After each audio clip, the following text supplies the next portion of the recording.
이번 화에도 춘추시대 두 번째로 폐주에 등극한 진나라에 대하여 알아보도록 하겠습니다. 이번 화에도 진과 진이 한글 발음상 같기 때문에 진은 중국어 발음 그대로 친으로 발음하겠습니다. 기원전 644년부터 제후국들 사이에서 19년 동안 방랑자 생활을 해오던 중이는 기원전 636년 62세란 나이에 친목공의 도움으로 제후에 등극하니 중이가 진나라 제22대제후인 진문공입니다. 진문공이 군주로 즉위한 지 얼마 되지 않아 동주 6대 군주 주양왕 희정은 이복 동생 희대의 반란으로 정나라로 도망가며 기원전 635년 이 소식을 전해 들은 친목공이 제일 먼저 주양왕을 도와주려고 군사를 동원하여 황하 주변에 도착하자 진문공의 측근인 조에는 주양왕과 동족인 진문공이 주양왕을 도와주지 않아 친목공이 주양왕을 친나라로 모셔가게 된다면 진나라는 제후들 사이에서 위신을 잃어 폐업을 완성할 수 없다고 설득하니 진문공이 받아들여 같은 해 3월 군사를 양번으로 진격시킨 후 4월 온을 공격하여 희대를 죽여버리며 주양왕을 나급으로 모셔와 아련하니 주양왕은 크게 기뻐하며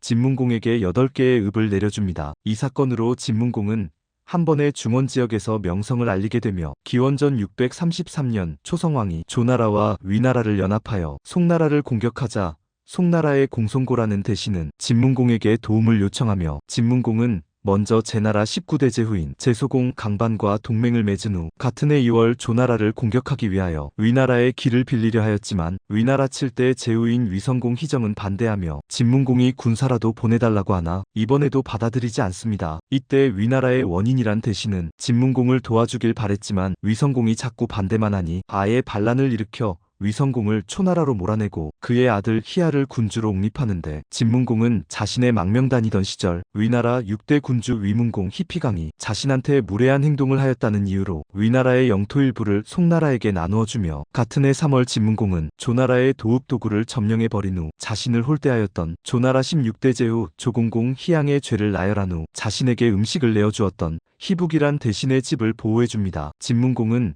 워낙 위나라와 조나라를 공격하여 초나라가 송나라에 대한 공격을 멈추게 하려 하였지만 초나라는 계속하여 송나라를 공격하니 고민에 빠지게 되는데 그 이유는 자신이 방랑 시절 도움을 주었던 초나라 20대군주인 초성왕 미희와 직접 전투를 벌이기에 인의에 맞지 않다고 판단하고 송나라를 도와주지 않자고 하니 송나라 20대 군주인 송양공자자부한테도 도움을 받은 적이 있어 망설이는데 선진이란 대신은 송나라를 도와주지 않는 대신 위나라와 조나라의 영토를 송나라에 내어주라고 건의합니다. 이 소문을 들은 초성왕은 송나라에 대한 공격을 멈추고 돌아가려 하였으나 성덕신이란 장수는 진문공과 싸우길 원하여 반대하니 초성왕은 진문공이 오랜 방랑 속에도 군주로 등극하였으니 분명히 하늘이 도와주고 있는 사람이라며 싸우지 말라고 하였지만 성덕신은 끝까지 싸울 것을 고집하니 화가 난 초성왕은 소량의 군사만 내어줍니다. 기원전 632년 성덕신은 완춘이란 대신을 파견하여 진문공이 위나라와 조나라의 재건을 허락하면 송나라의 공격을 멈추겠다고 건의하니 고려는 바로 받아들이려 하지만 선진은 성덕신의 조건을 받아들이면 위나라, 조나라, 송나라는 초나라에 감사해야 하고 받아들이지 않으면 진나라를 원망하게 된다며 완춘을 생포하여 성덕신을 화나게 만들어 싸움을 유도해야 한다고 건의하자 진문공은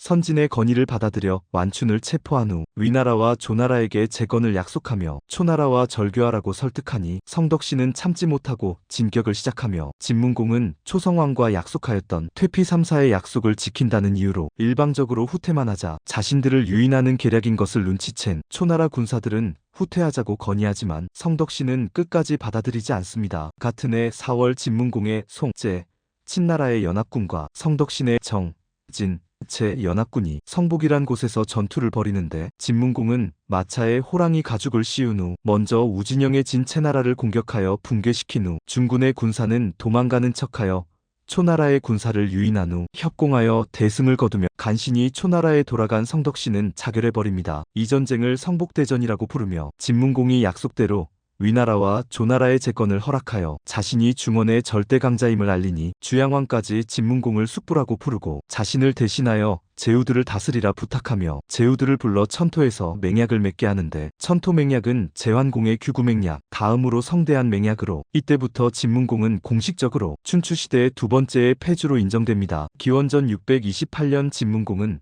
제위 9년 만에 돌아가며 그의 아들 희환이 자기를 계승하여 진양공이라 불리며 진나라는 춘추시대 200여 년간 강국으로 명맥을 이어갑니다. 끝으로 진문공이 제후로 옹립된 후 자신과 함께 방랑 생활을 하던 중 배가 고파 쓰러진 진문공에게 자신의 허벅지 고기를 잘라먹게 하였던 계자추라는 사람에게 보답하려고 애타게 찾아 나서는데, 당시 계자추는 자신이 진문공을 보좌한 원인이 세상 사람들에게 엄청난 보상을 바란 것처럼 보이기 싫어 어머니와 함께 산속에 숨어버리며 진문공을 만나길 거절하였으니, 진문공은 산에 불을 질러 계자추를 나오게 하려 하였지만 계자추는 끝까지 나오지 않으려다 결국 어머니와 함께 타 죽어버리며, 진문공은 자신이 불을 지른 것을 후회하며 계자추의 제삿날에는 불을 피우지 말고 찬 음식만 먹기로 하였으니 이것이 한식의 유래가 되었다고 전해집니다. 다음 화부터 남방의 절대 강자인 초나라에 대하여 알아보도록 하겠습니다. 여러분들의 구독과 좋아요는 항상 저에게 가장 큰 힘과 용기가 되어줍니다.